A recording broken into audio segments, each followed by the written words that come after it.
In a world where attraction is often painted as a science, there exists an art form that is rarely discussed, but is incredibly powerful: reverse psychology. Imagine being able to create a magnetic pull, tension so irresistible that it keeps someone thinking about you long after you have left the room.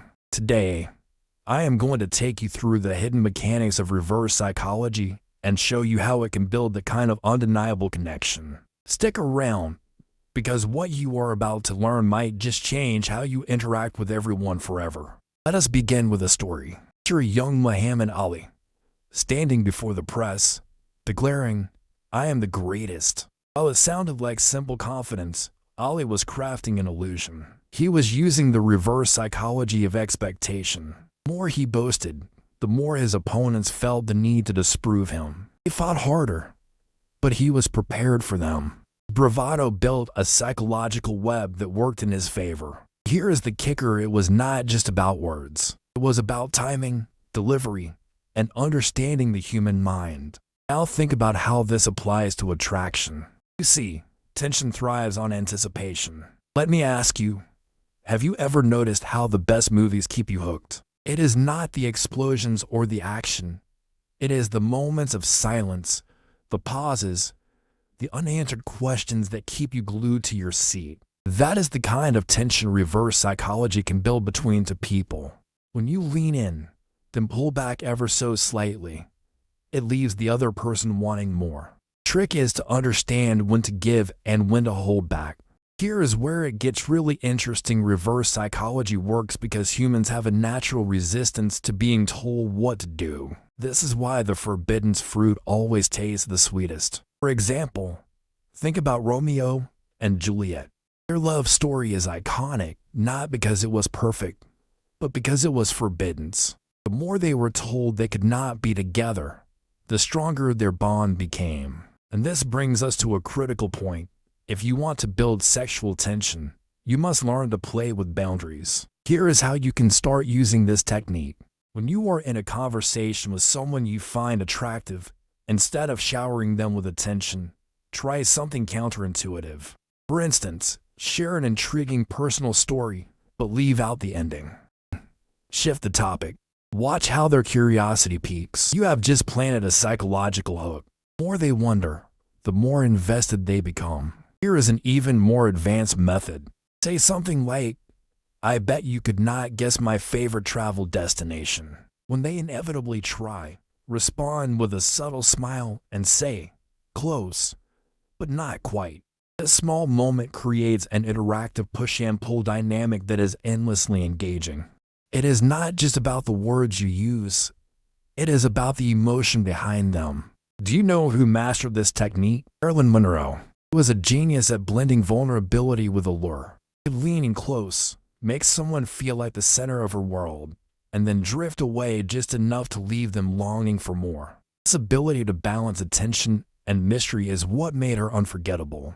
Now, let us talk about how reverse psychology can work on a deeper level. Beyond just words, your actions play a crucial role.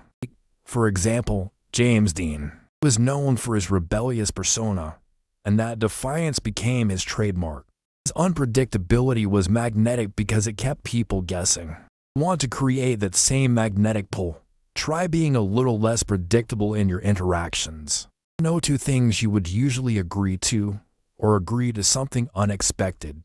The goal is to create an element of surprise. Alright, let us pause for a moment. If you're finding this fascinating, make sure you hit that subscribe button right now. It is a small action for you, but it helps me continue bringing you life-changing content like this. And if you want to see more videos like this, let me know by leaving a comment below. Now, here is where things get really intense. One of the most effective ways to build tension is by using what I call the mirror technique. This involves subtly matching the other person's energy and then shifting it ever so slightly.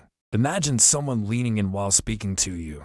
Instead of matching their proximity, lean back just a little. It creates a sense of contrast that heightens awareness. Psychologists call this psychological arousal, and it is one of the most potent tools in attraction. But let us not stop here. What happens when the person you are interested in starts to resist? This is where reverse psychology truly shines. Instead of pushing harder, try stepping back.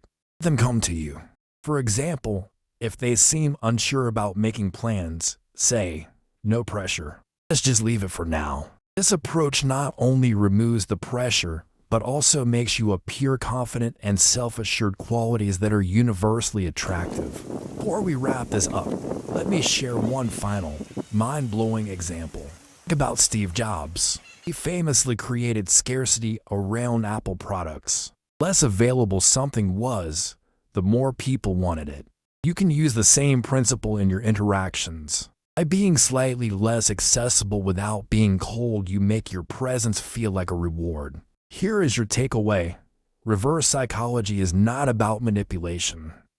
It is about creating space for curiosity, anticipation, and desire. It is about understanding human nature and using it to build connections that are authentic and powerful. If this video made you rethink how attraction works, do not keep it to yourself. Share it with someone who needs to hear this. And if you have your own stories or strategies, I would love to hear them in the comments. Thank you for watching, and I will see you in the next video. Until then, stay confident, stay curious, and keep exploring the art of connection.